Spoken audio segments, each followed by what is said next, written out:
let's welcome to the stage YouEye. YouEye?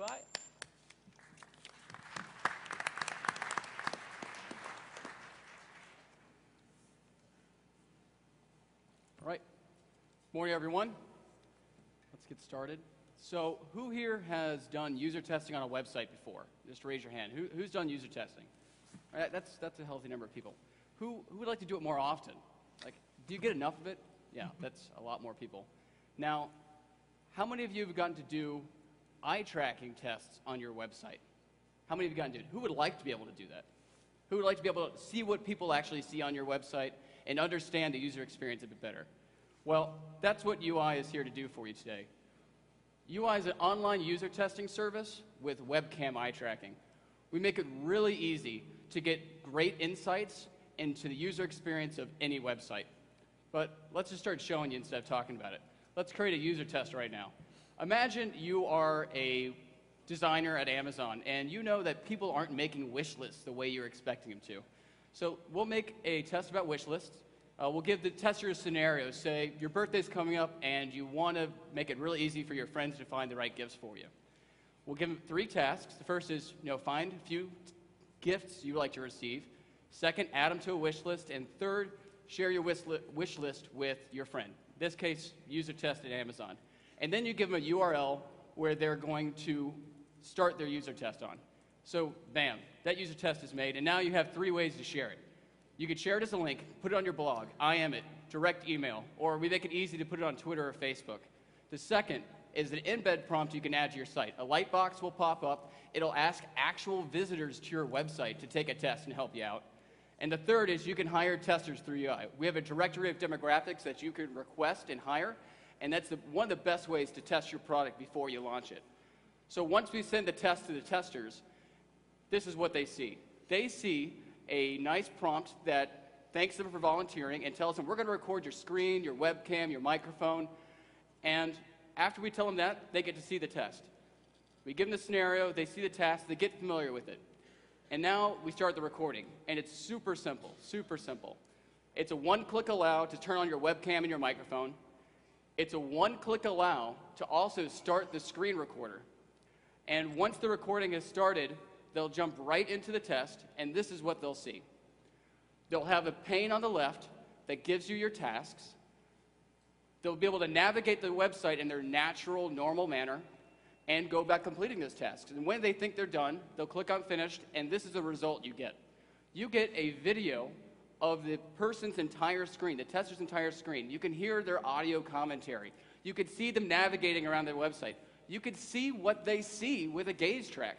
And for the Amazon designer in this situation, it was really easy for him because he saw that people were looking at the product and the description, and then they're going to jump over and look at the add to cart, but no one ever looked at the wish list button on the lower right.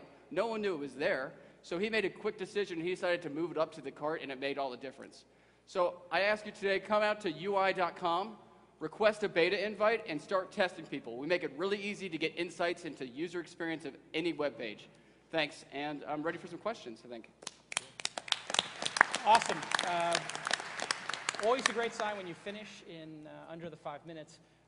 Josh, you make a beautiful product over at GoWalla, if I do say so myself. What did you think? Is this something you would use to do user testing? We definitely use this. We're doing a lot right now that, when you go through just A/B testing, where do we put this button? Do we make it orange? Do we make it green? That sort of thing. So I think it would definitely be useful. I guess one of the questions I have is, is there a reason why you have to iframe, the site that's in question? Because I feel like there's a little bit of a disconnect when you start adding Chrome, your own Chrome to it. Have you thought more about how that might work out? There's a few different layouts we could do. We could do 2 separate windows, possibly. Mm-hmm. Have you the key is YouEye? Yeah, we have UI'd a little bit, but early beta, so we're testing ourselves every day and trying to make it better. I'd love to give it a try. So yeah, I'd love to give you a chance to try it too. Dave Goldberg, SurveyMonkey, one of my favorite products. I use it every week in the launch newsletter. It's really well designed. How do you do user testing? How does this compare?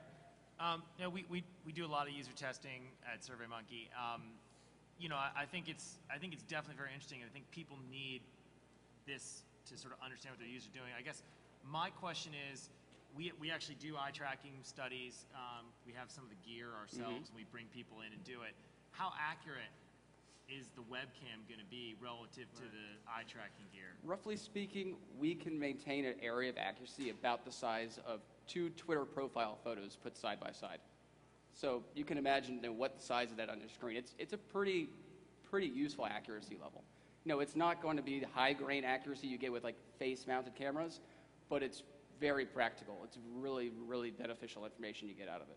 And have you A/B tested like the more expensive setups to yours, so you can see? Yeah, we've checked out a lot of the other options available, which are hardware, software combination options, or actual like headgear, because you can get the fancy desktop that costs $30,000 with cameras and hanging off it and all that, but it performs quite well. I think if you can prove to people that there's not much difference in sort of results between those two, I think it's really powerful. I think that's going to be that'd be our question internally. So. And it's power per dollar kind of situation too. Absolutely. So. No, the cost thing is great.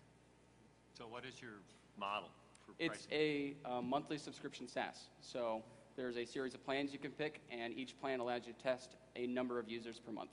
And what's cool about that is you always have a queue of people ready to go. You don't have to go and make a new user test all the time. You don't have to request new people. It can be a very automated situation, kind of like Google Analytics. How does that work regarding the profiles? And I mean, if I only want moms, or I want dads, or I want teenagers, and my sense would be that this sort of crowdsourcing of what you guys are doing is very tech-centric early adopters, and that certainly appeals to Engadget, but I'm not sure it does So there's two kind of solutions for that. One that's really qualified is being able to do the prompt on your website. So if you're already attracting those kind of people to your website, you can ask them to be testers. And because they don't have to install plugins or software, it's really easy for them. And the second is we have a directory of demographics that we've been growing that you can request your soccer mom out of. So. Right. Got it. On deployment right now, does it rely on frames? Does it work with like frame busters and the other kind of technologies that large sites might use? We have a few different solutions to that, and since we're still testing out a lot of options in beta, we have a no frame solution we've been trying. So we'll get around frame busters. Great. Awesome. All right. Well done. Thanks.